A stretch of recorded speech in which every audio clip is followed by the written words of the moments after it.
AP హోంమంత్రి అనితను రాధా గాయత్రి తల్లిదండ్రులు కలిశారు. కూతురి మృతిపై అనుమానాలు వ్యక్తం చేశారు. అల్లుడు శ్రీచరణ్ పై హోంమంత్రి అనితకు ఫిర్యాదు చేశారు. తప్పు చేశాడు కాబట్టే తప్పించుకుని తిరుగుతున్నాడు అన్నారు గాయత్రి తల్లి సత్యవతి. శ్రీచరణ్ ధైర్యంగా తమలాగా మీడియాతో మాట్లాడాలి అన్నారు. ఎప్పటికైనా నిజం బయటపడుతుంది, ఎన్ని రోజులైనా తాము పోరాడతామన్నారు. తప్పు చేశాడు కాబట్టి తిరుగుతున్నాడు, పరిగెడుతున్నాడు. ఇదే మీరు తెలుసుకోవాల్సింది కూడా.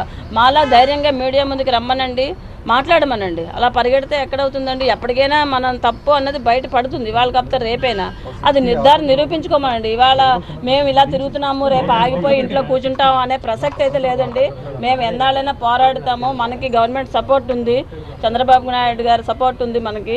అందుకనే మేమైతే పోరాడడం ఆపమండి. వాడు ఎంత తిరుగుతాడో తిరగనియండి, తిరిగి ఎప్పటికైనా దొరుకుతాడు. దొరకకుండా ఉండడు. ఆ రోజు మా మనశ్శాంతిగా ఉంటుంది.